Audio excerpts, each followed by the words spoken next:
Now, the Ministry of Education this week said that it would not regulate tuition fees in schools across the country. Do you think this is justifiable? I think that, first of all, I was very shocked, and I believe that many people were shocked by that statement, because when you look at our Constitution, under Objective 18, National Objectives and Directive Principles of State Policy, individuals, non-government organizations, and religious bodies are allowed to start schools. We have schools that are owned by government, the public schools and the government-aided schools. So in ministry coming up with that statement, it presupposes that by providing free education, that those schools are not going to charge fees. But we know they have been charging fees, even with the presence of universal primary education, but also universal secondary education. So, but also we have to understand that under Section 3 and 57 of the Education Act, the minister has a responsibility from time to time to issue instruments or regulations to regulate school fees in all schools in the country. That one is under Education Act. The minister is supposed to do so. So in the ministry coming up that they are not going to regulate fees, I think that is going against our law. But also we have to understand that as a country, there are schools that receive state funds, public funds. And for instance, these are government-aided schools. We call them government-aided schools. Yonabisunsas, Gayaza, King's College, Budo, such schools. They receive government support in terms of having their teachers on payroll, government payroll. They receive infrastructure support in terms of classrooms, laboratories, and libraries, and other things. So there is taxpayers' money going into those schools. So government cannot say, Ministry of Education cannot say that they are not going to regulate school fees. Some would argue that the ministry still has a choice to decide whether to regulate fees or not. Don't you agree? They don't have a choice. This is a question of the law. It is a question of the law. That the Education Act says from time to time, the minister should be able to do this. It is provided for under the law. So we should be following the law. So they don't have a choice. It is something that they have to do. And maybe just to give you an example, in the 1980s, 1980 and 1981, if you go online, you can see the Obote government issued statutory instruments regulating fees, and they had categories, and they would say for a school in the urban area, for a school in the rural area, if it is boarding or it is primary, they were providing that guidance that this is the amount of money that has to be paid. It has happened before, and we have it in our law. It is not a mistake that it is in the Education Act. So some still would argue that if those parents that are actually aggrieved by, you know, the fact that some schools that their children are going to are charging high tuition, should go to schools that they can afford.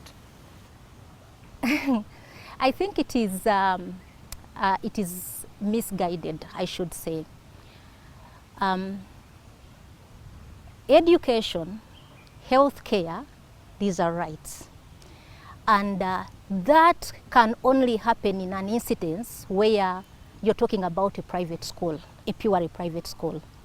But if it is a school that is receiving government funds, that is receiving taxpayers' money, and even some of these schools are beneficiaries of loans that Ugandans are paying, that cannot arise.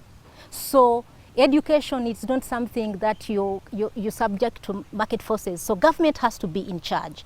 So if a school is receiving state funds, any child should be able to get into that school, as long as it is receiving state funds.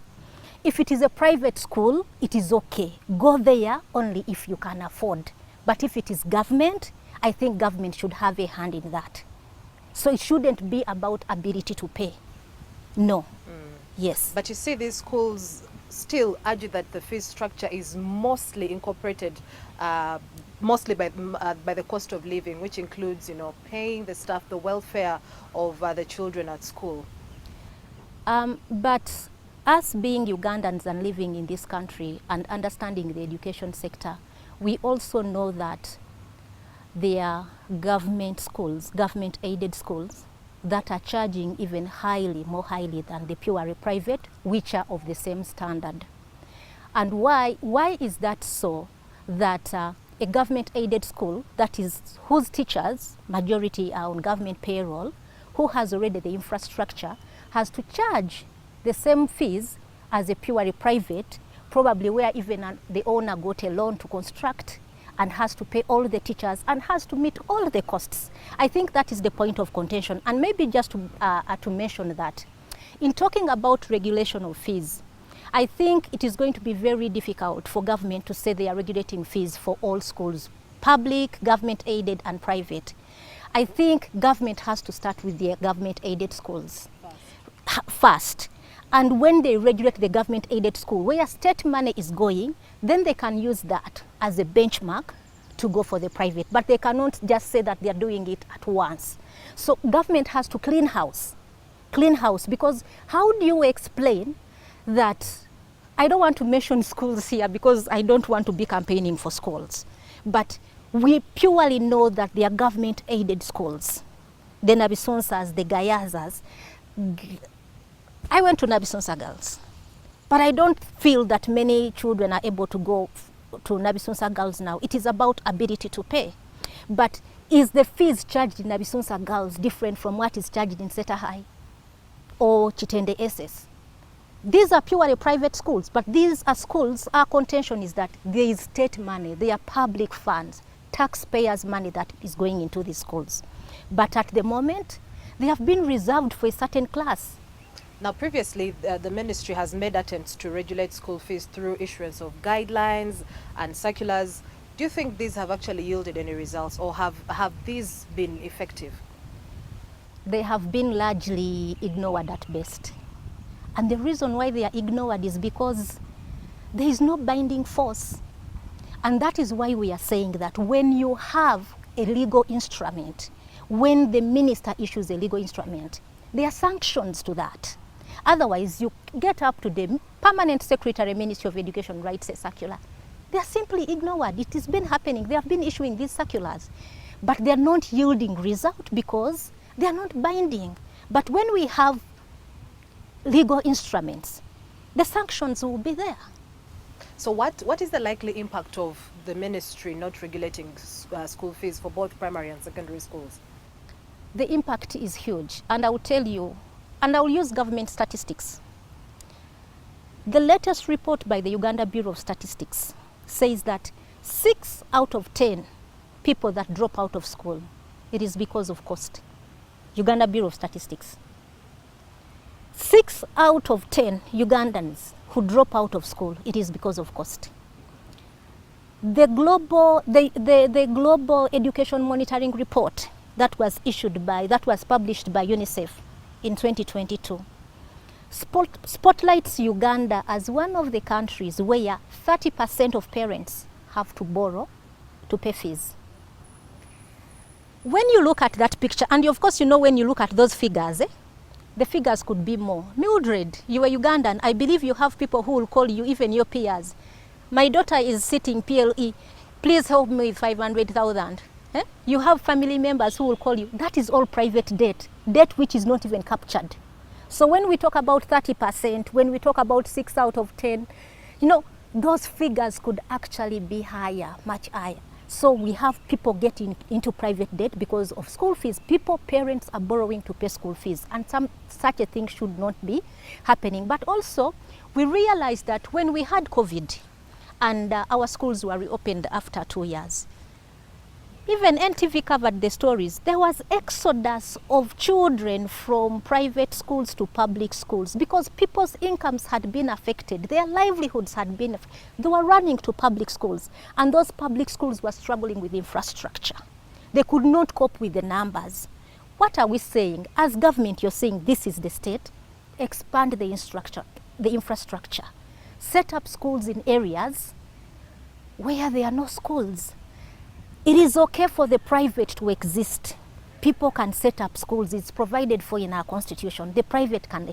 Let people go to the private if they can afford it. But let us have the public system sorted out. let us have at least for basic education. You know that basic education is an immediate obligation of the state. Even under international human rights law, it's an immediate obligation. Basic, we are talking about primary, we are talking about secondary. Can we have that fixed? And then progressively, we can look at higher education. If you had to advise the government on this matter, how would you wish the government to approach this issue? The issue about regulation, we are saying that go slow. Start in-house. First leave the private, start with the public schools, the government-aided schools, because if you don't regulate your own schools, where you're putting government money, the private is not going to listen to you. Sort out the school fees structure in Nabisonsa, sort out the fees structure in Gayaza, sort out the fees structure in Namiriango. And then you use that as a benchmark to go to the private, but in-house, start in-house, where your money is going. We have economists, we have a whole national planning authority here. And actually the National Planning Authority has provided government guidance that this is how much it should cost for you to educate a child. Can we look at those figures and look within our budgets and see how we can progressively reach that milestone? But when government says that they are not going to regulate, it's going to be free, it's going to be the same story. People are going to church, and what is going to be the effect? Children are dropping out of school, and you have children going into child labor because they are not into school. You're getting other problems. You're getting early pregnancies, teenage pregnancies. Just when government closed school for 2 years during COVID, the numbers skyrocketed for teenage pregnancy. But sorting our education system solves many problems. You're sorting, children will not get pregnant because they're in school. They are occupied. Children will not go into child labor. But now, because the fees is so high and parents have to make a choice, it will be very easy, like go and work, supplement home income. But we know that we need an educated workforce for it to make sense. So as we conclude this conversation, if you had to advise a parent who has just received a notification from his or her child's school that the school fees for third term has been raised, what would you tell them as we conclude? This is something that we have been talking about, that we need to reclaim our public services. And part of that reclaiming public services, education, healthcare, because this is not only in education, it's also healthcare, is that we need an active citizenry. Citizens have to be active in making these demands. If you have a school in your neighborhood where a child goes and these things are happening, because everyone charges the way they want, you'll get a notification that the fees, no consultation at all. So I think parents have to be involved in the running of the schools. There are avenues through which they can participate in the running of the schools. Because they're key stakeholders. Yes, they are key stakeholders. Have these negotiations, engage the different local governments, and be able to demand, engage in budgeting. Our budgeting is a participatory process, but people don't engage in those processes. So they have to be active and engage in these issues, because it's not just an issue of government. It is us. The demand side has to be strengthened. They have to demand, because Uganda is a rich country. You know how much money is lost in corruption here in Uganda, all the stories you hear every day. We cannot argue that we don't have money to put in these schools, to pay teachers, to build classrooms, to have sanitary toilets. We have that money, but we just have to be active as citizens and make sure that we demand what is due to us. We need to reclaim public services. All right, Angela, thank you for making time to speak to us. And that conversation takes us in for a short break, but NTV Weekend Edition continues shortly.